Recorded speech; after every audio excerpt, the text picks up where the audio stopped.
হ্যাঁ, পোস্ট হয়েছে। সুপ্রিয় দর্শক, আসসালামু আলাইকুম। আপনারা দেখতে পাচ্ছেন শাহবাগে আমরা আছি। আমাদের মঞ্চের কাজ চলমান।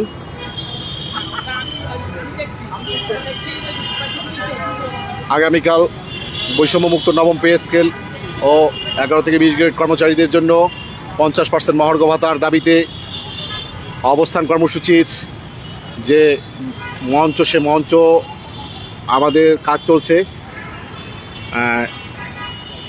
এখন তাঁবু টানাচ্ছে, আপনারা দেখতে পাচ্ছেন। আপনারা ঘরে বসে থাকবেন না, ইনশাল্লাহ আগামীকাল এর প্রোগ্রামে আপনারা অংশগ্রহণ করবেন। যার যার অবস্থান থেকে অংশগ্রহণ করলে আমাদের এই প্রোগ্রাম সফল হবে এবং আমরা একটি সুখবর নিয়ে ইনশাল্লাহ ঘরে ফিরতে পারবো।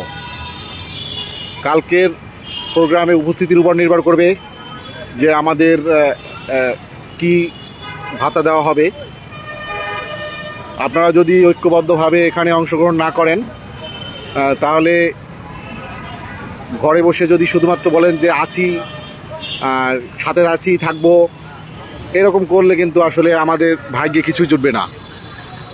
আর আমরা ইতিমধ্যে পেপারে যেসব খবরগুলো দেখতে পাচ্ছি, সেখানে আমরা বৈষম্যের গন্ধ পাচ্ছি। আপনারা যদি আমাদের সাথে যুক্ত হন এবং আমরা যদি সমস্যার প্রতিবাদ করতে পারি, তাহলে ইনশাল্লাহ এই বৈষম্য থেকে মুক্ত হতে পারবো।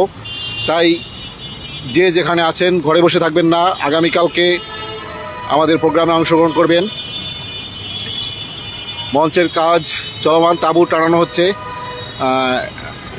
ইতিমধ্যে আমাদের এখানে প্যান্ডেলের কাজ হয়ে গেছে প্রায়। এখানে এক ভাই লিখছেন মহক ভাতা দিতে হবে। মহক ভাতা না ভাই, মহার্ঘ ভাতা ইনশাল্লাহ পেয়ে যাবেন, কিন্তু সেজন্য আসতে হবে, প্রতিবাদ করতে হবে, সমস্যাটা চাইতে হবে। সবাই মিলে আমরা যদি চাই, তাহলেই আমরা এই ভাতাটা পেতে পারবো।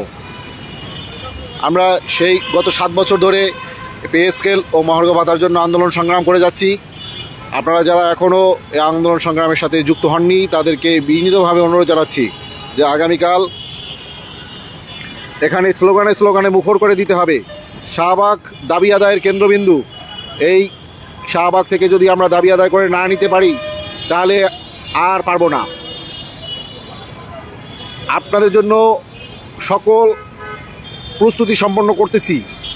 আপনারা যদি আসেন, তাহলেই আমাদের এ দাবি দেওয়া আদায় হবে ইনশাল্লাহ।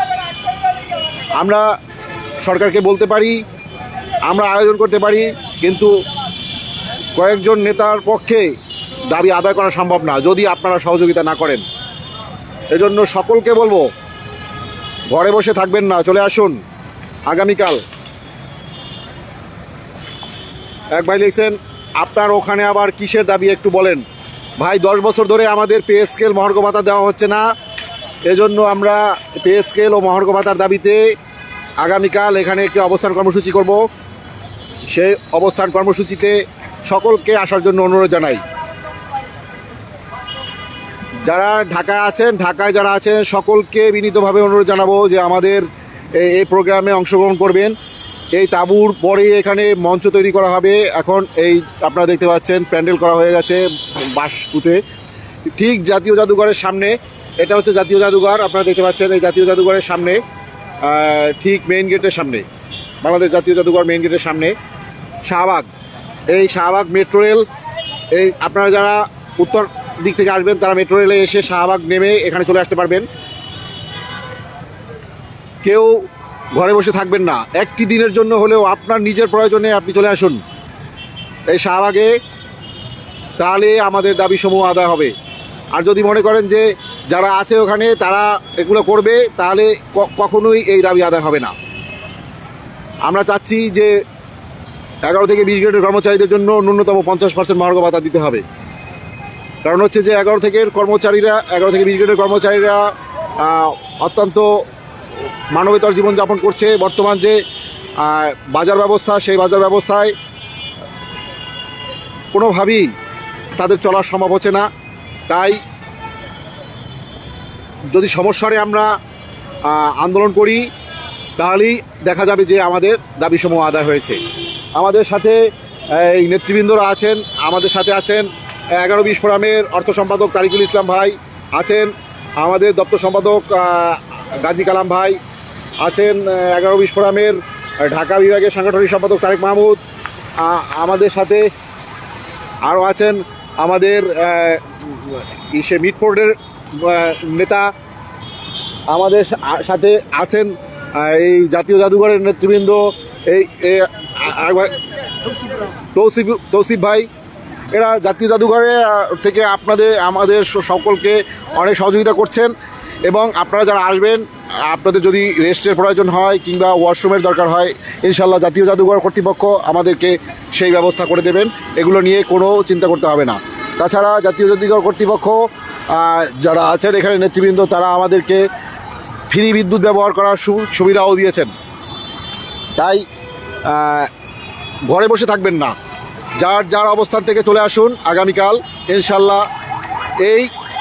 এখানে আপনারা যদি আসেন তাহলেই ইতিহাসের সাক্ষী হতে পারবেন। পরবর্তীতে আপনি বলতে পারবেন যে এই আন্দোলনের সাথে আমি ছিলাম।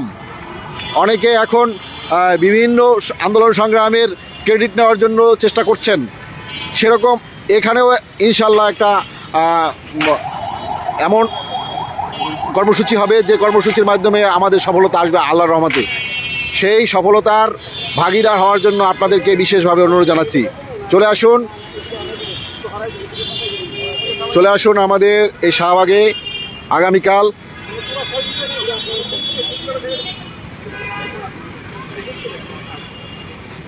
আপনারা যারা এখনও ভয় পাচ্ছেন যে এখানে প্রোগ্রাম হবে কিনা কিংবা প্রোগ্রাম করার কোনো সুযোগ আছে কিনা, আমরা ইতোমধ্যে শাহবাগ থানার ওসি মহোদয়ের সাথেও কথা বলেছি। তিনি আমাদেরকে সর্বাত্মক সহযোগিতা করার আশ্বাস দিয়েছেন।